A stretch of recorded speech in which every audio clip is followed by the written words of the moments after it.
It's my pleasure to introduce Professor Henry Kautz.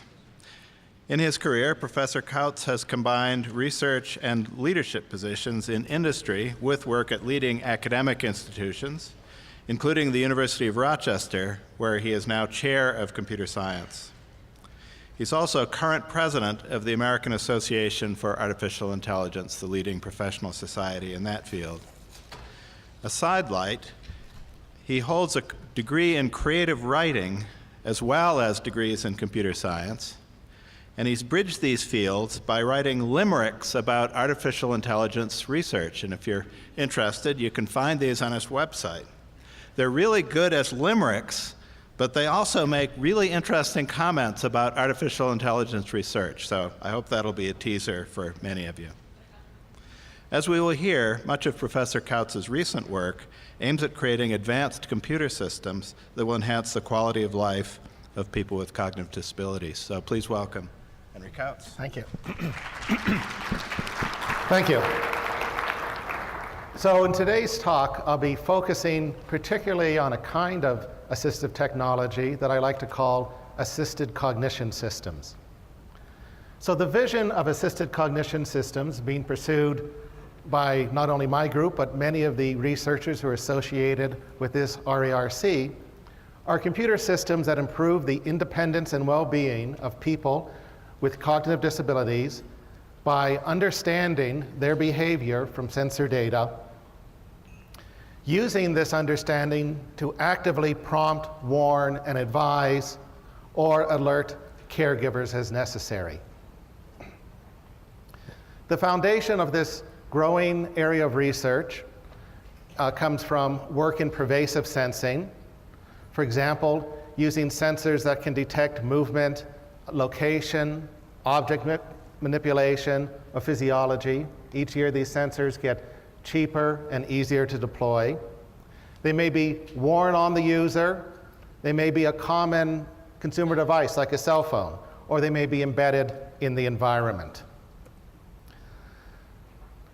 A second leg is work in artificial intelligence or machine learning.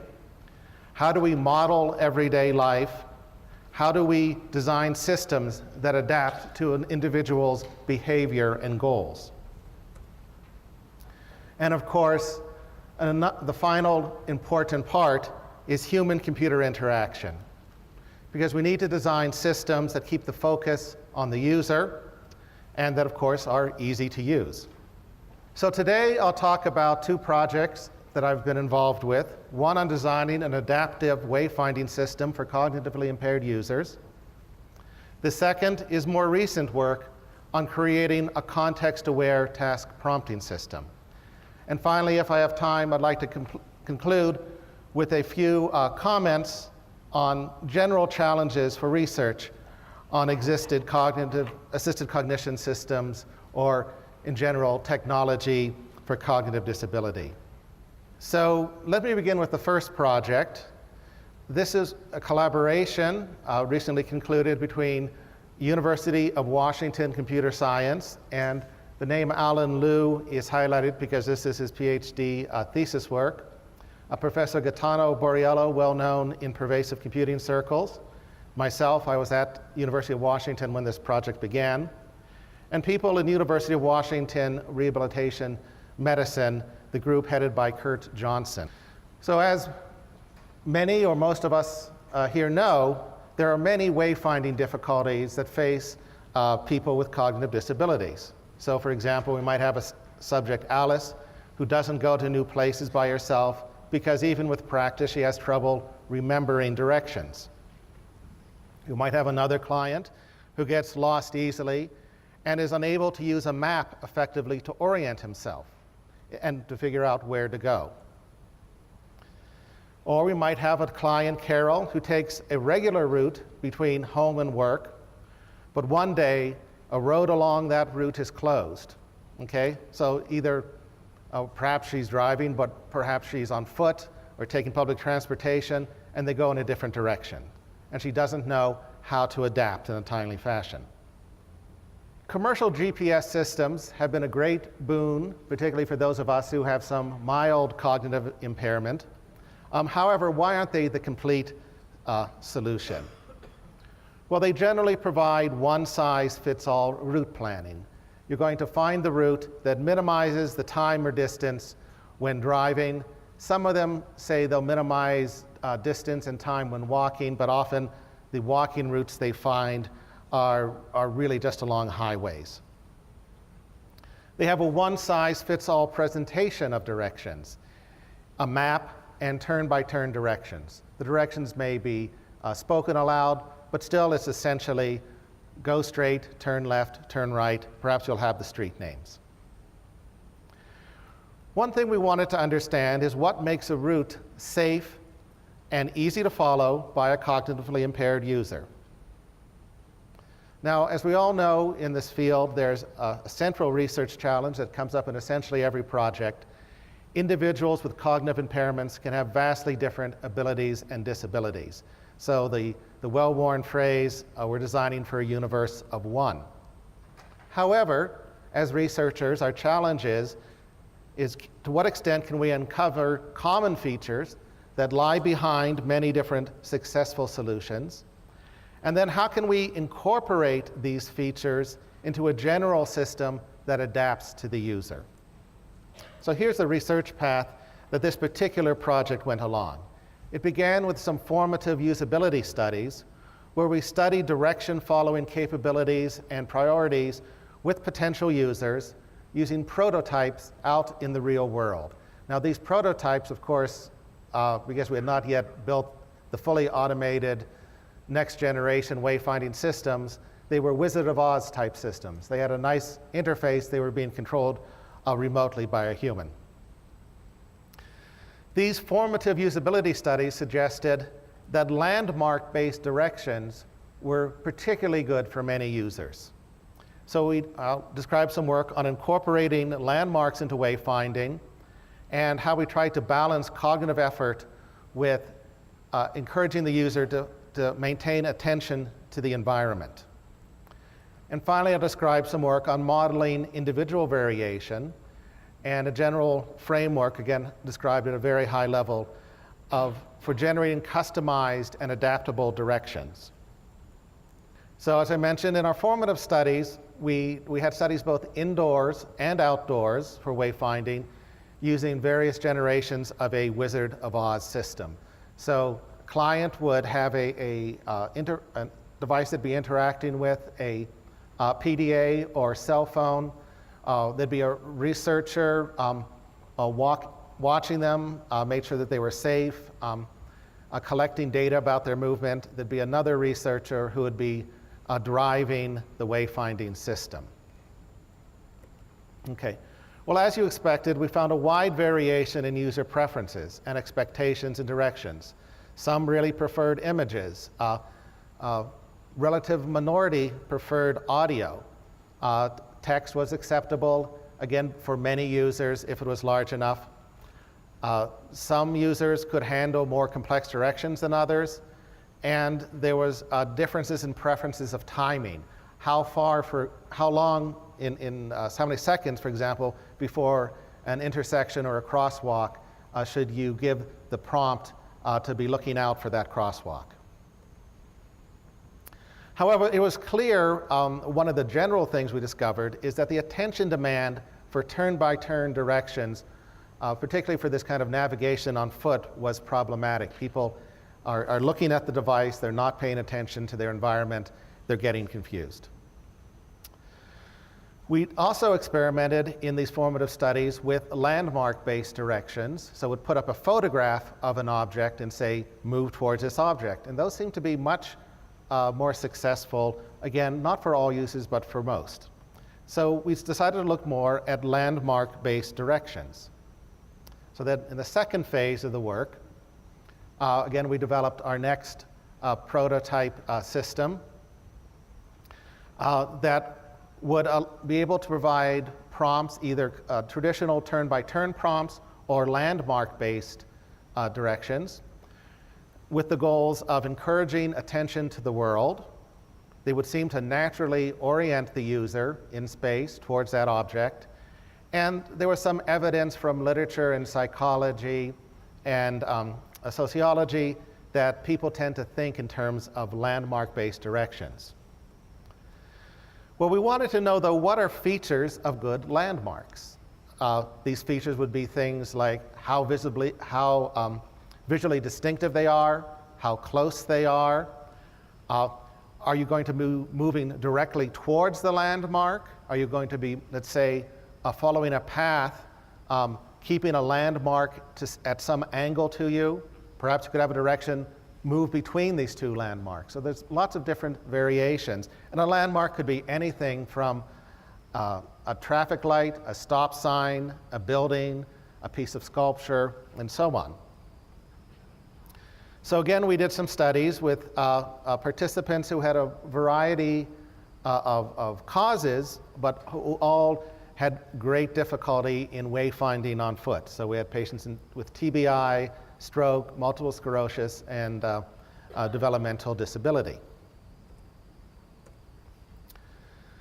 So how are we going to present these landmarks? Our earlier work suggested that photographs were good. Now, is that really realistic to imagine we can get photographs at such density, for example, of a city, to be able to provide individual photographs of landmarks? Well, it would have seemed crazy a few years ago, but of course, now we know many research groups are doing just that, and companies like Google and Yahoo are doing that as well. And people discovered ways to integrate photo sharing websites. So we're leveraging collections of geotagged photos. This work was done in the Seattle and the University of Washington campus, where there's a particularly rich set of photographs. We found that a particularly good heuristic is that the most popular photos tended to be the most useful ones.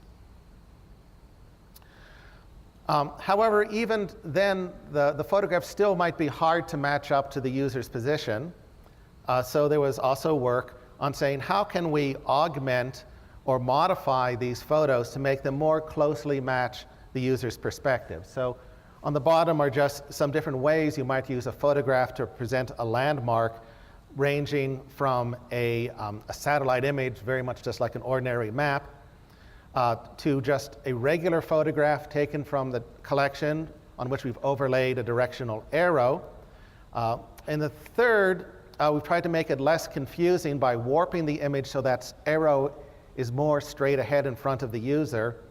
And in the fourth, the one that was generally easiest to match up with the environment, some work done together with people who work in computer graphics, where we used a lightweight 3D model of the buildings on campus and then mapped the images onto these lightweight models, so you could get quite a realistic perspective image of what that landmark should look like from the current location of the user.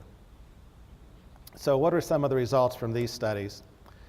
The particular one, we had 180 total directions given. We noticed there were about 150 followed correctly. There was much variation between the participants in their success at following these different landmark-based directions.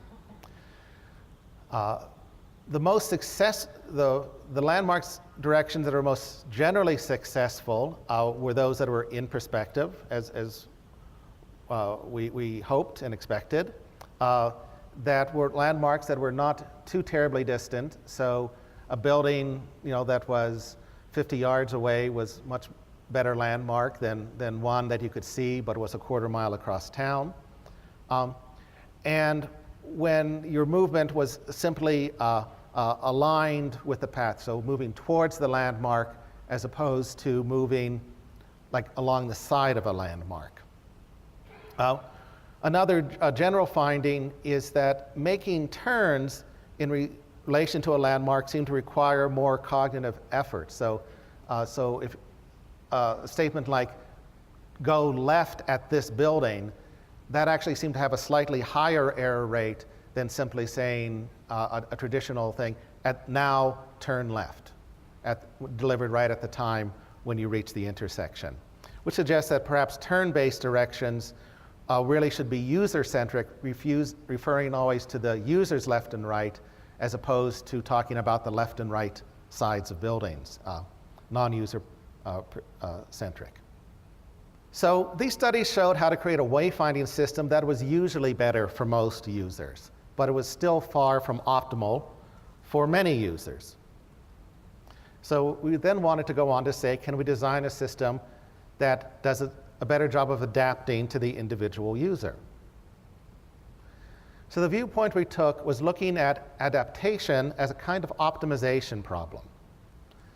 So putting on our hats as researchers in machine learning, we said, well, for each user, we want to learn a function that will go from the features of a particular direction, like move towards this particular landmark, and features of the location, so features of the map. For example, are you on a path? Are you in an open space?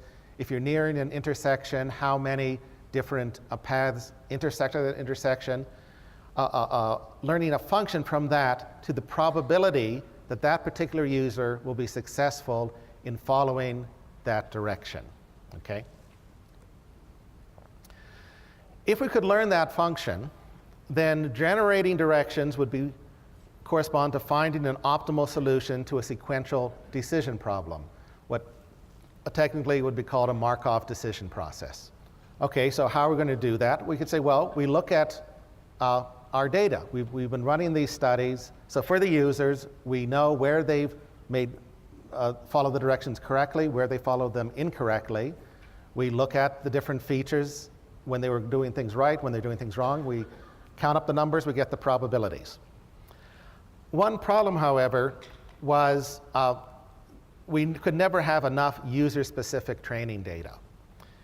We adopted a solution that we discovered actually in some other work that was used in in work on user modeling for smart homes from Stephen and Tilley's group, was to say, well, use the data from all the users, but weigh that particular user's data more heavily. Okay, so you're going to be learning something from everybody, but use the history of the particular user, weight that more heavily.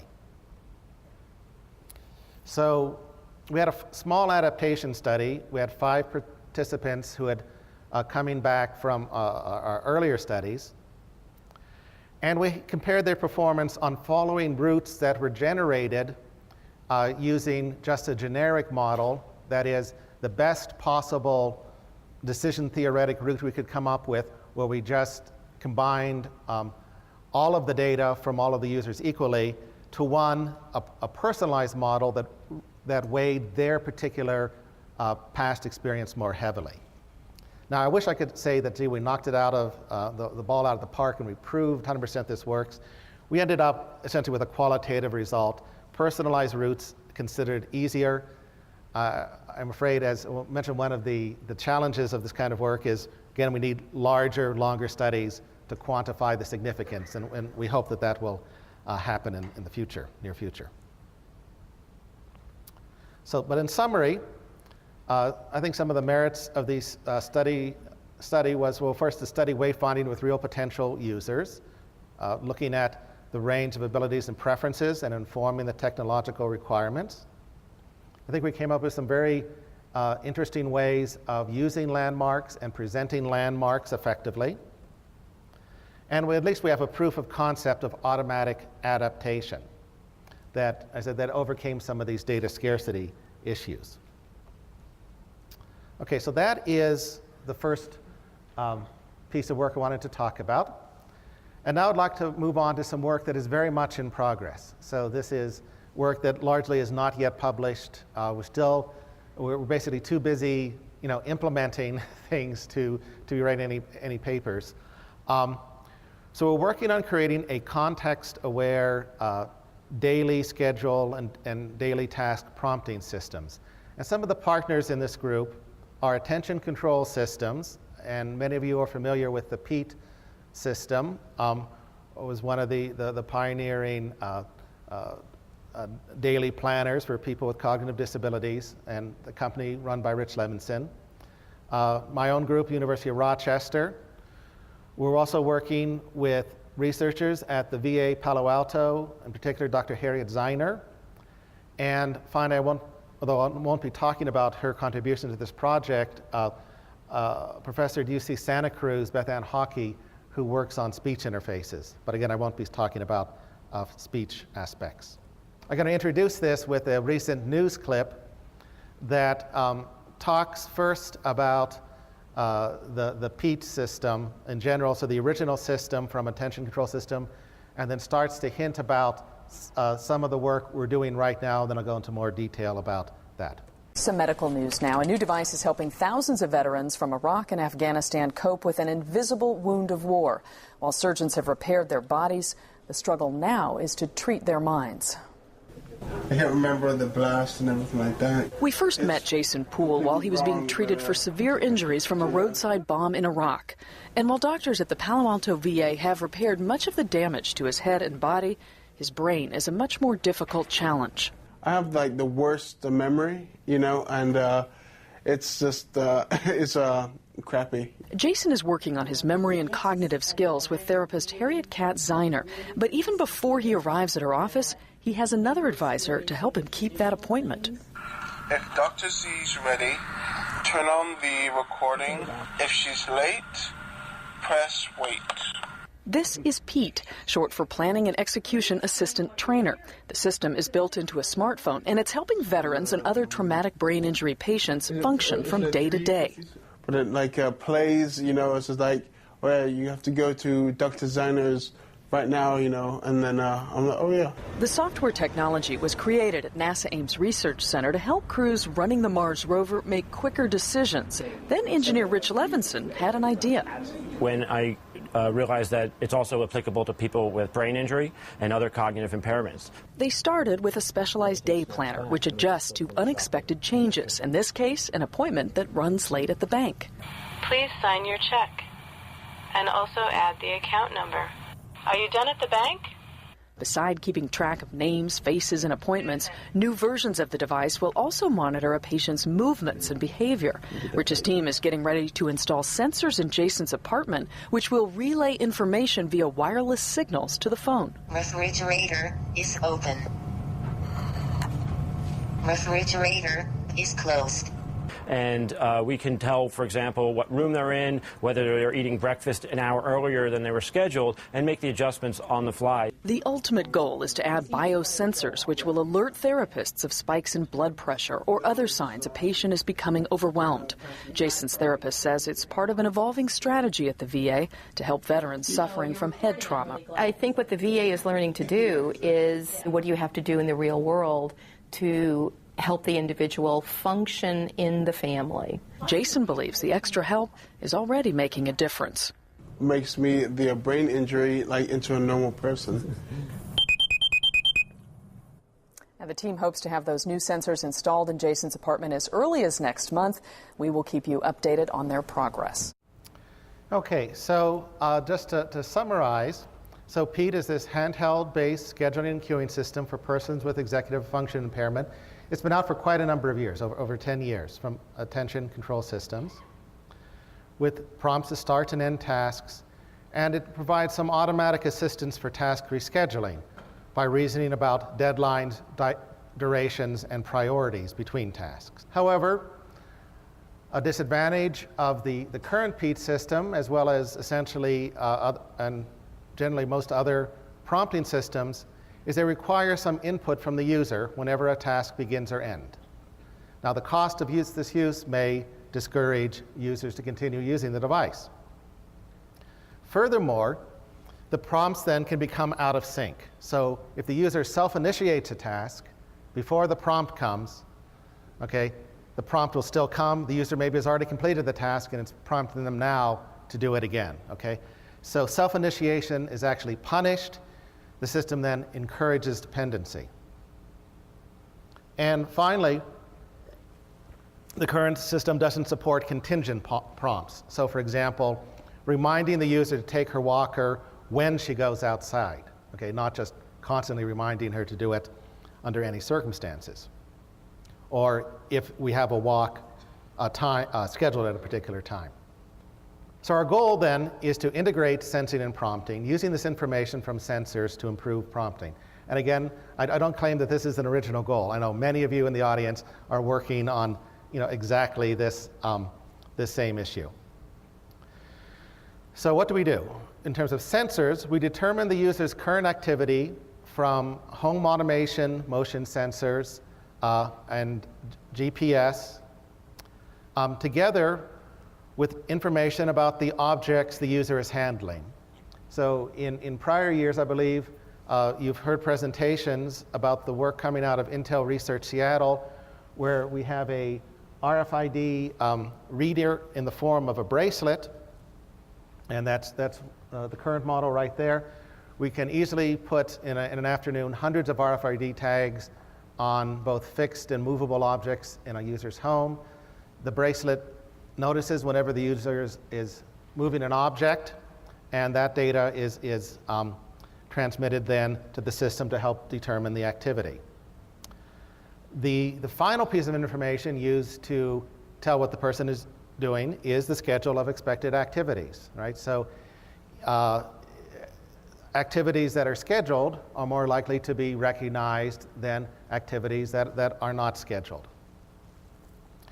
So given this kind of fairly low level but extremely accurate sensor information, where you are you moving or not, where you are in the house, what objects are you touching.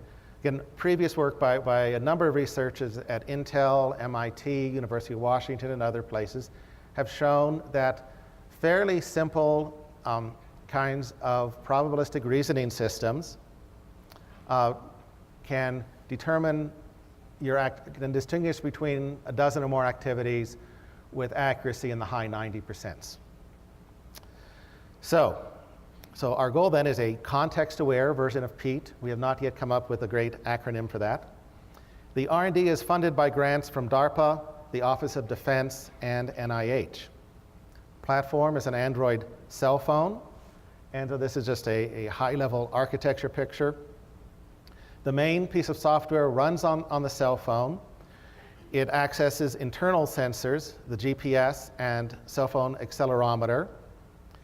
For home sensors embedded in the person's home, we have these low-cost Insteon home security type sensors, together with data from the bracelet, are sent through a Wi-Fi relay station running on a laptop to the cell phone. And you might ask, well, why don't all these devices just talk directly to the cell phone? Because we wanted to use a standard off-the-shelf cell phone which speaks different radio protocols than these devices use. Again, if we had maybe future generations of phones or some more expertise on how to reprogram the radios, you could get rid of this extra piece of equipment. And I mentioned, the state estimator uses probabilistic algorithms based on what are called dynamic Bayesian networks to infer the user activity and to learn the user model. So the initial goal, the main goal, of course, is reduced prompting. So prompts are canceled if the user self-initiates or self-terminates a task. So we hope that this will reduce confusion and out-of-sync prompts, and to encourage rather than punish self-initiation. We've been thinking about how can we make the system do even more to encourage self-initiation. That might be one of the therapeutic goals. Well, you could just try prompting later than the scheduled time, give the user more of a chance to self-initiate.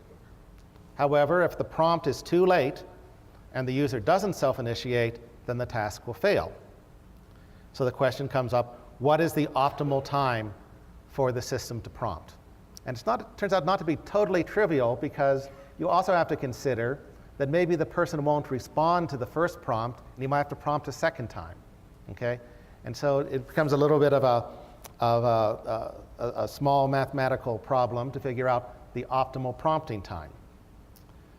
So the way we've designed the system is that you configure it in several different ways. You can configure it to simply use a fixed prompting schedule. For example, 5 minutes before the scheduled time, or right at the end of the possible time window for that activity.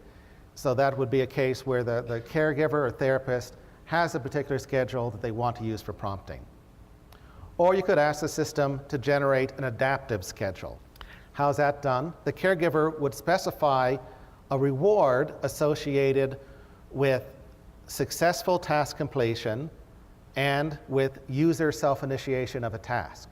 So you might say you get 10 points for preparing your lunch, and you get 3 bonus points if you do it without having to be prompted to do it, okay? Now, the relative strength of those two numbers will determine where the optimal prompting point is. So the system then learns a model of the user self-initiation by observing, when does this user self-initiate, and then computes the prompting time that maximizes the expected reward according to these therapeutic parameters. The user model includes a probability distribution over how long it takes the user to self-initiate, if ever. Right? Will the user initiate right away, right at the scheduled time, or late, or perhaps never? When we're looking at this issue of how do you estimate this user model, this probability distribution over self-initiation times, how do you estimate that parameter quickly and accurately? There's a bit of a sort of a hidden technical problem there. Is you say, well, I'm just going to look at what the person did in the past, but in some of those cases, the person was prompted, so you don't really know how long it would have taken the person to self-initiate without the prompt, okay? So how do you then really do the estimation? Well, it turns out that the mathematics for doing that kind of estimation were developed for reliability analysis, where people want to do things like estimate time to failure of a machine part. Here we're estimating time to self-initiation. Even if in the first case, sometimes the part never fails, and in the second case, the person never gets a chance to self-initiate because they were prompted. And so I just have a couple little graphs there that are probably a little bit incomprehensible, but basically what they're showing is these are cumulative distributions for 2 users, one who initiates the task right on time, the other who can take sort of an exponentially long period of time to self-initiate, and how after about, I think we used about, after about 20 examples, the system could very accurately model that kind of behavior. So that would be the red line is the learned line, the green line was the actual line. These are actually with simulated users. Because the system trial, as the video mentioned, starts next month with the Palo Alto VA. We're planning 2 trials, the first with the basic system we've described here, then another one in 6 months, where we hope to enrich the set of sensors. And the goal will be to see how well can we regularize the patient's daily schedule for sleep, meals, exercise, and completing behavioral therapy homework, okay? And I said one of the things we'd like to do in the future, maybe in year 2 of the project, is to get into using some of these physiological sensors, bringing that in, and then perhaps using the physiological data as a way to help trigger when or how often you perform go through your homework book. Again, your homework book would be presented on the iPhone. So that's a quick summary of one project that was essentially completed because the students graduated, although, as I mentioned, there should be some more evaluation done. The second one that's just in progress. And in my remaining 4 or 5 minutes, I'd just like to present some of the challenges in research on assisted cognition systems that came up when we were looking through some recent review articles on see what's been done in terms of evaluating technology for cognition. So one challenge that comes up I think in both of these projects we talked about, and I'm sure with many of the ones you work on, are the tension between point and general solutions. It was stated here by Moffat, Finlater, and Allen, is that a tension exists between satisfying the need for customized solutions that address the immediate needs of users and identifying generalizable results that can be used to achieve long-term research goals. And as I said, what I tried to do in the presentation of the wayfinding work is to sort of illustrate that challenge of trying to find some general principles and then look at how can we adapt within within those general principles. This is, for those of us in this field, it's kind of a scary result from a review paper that just came out by Jude, Hugton, Vehi, and Boxtel. They said they reviewed 28 recent papers on 25 studies of, these were computer-based assistive technology for cognitive disabilities. The total number of participants was 423. Most identified papers described case reports or non-randomized clinical trials. I'm afraid that's us. Only one randomized controlled trial was identified. Now, that suggests two things. One is, when we can do randomized trials, let's do them. But the other is, sometimes that's just not feasible. We really need to work on single subject design, and we need to make that more respectable. The training hurdle is an important one.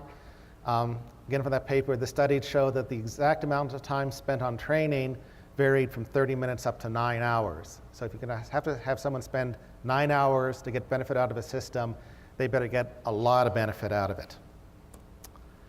On the other hand, here's some of the promise, because this is one of the systems that did undergo a nice randomized trial. This is a medication prompting system done by a group of researchers at Oregon State Health and Science University, headed by Misha Pavel, and researchers at Intel Seattle.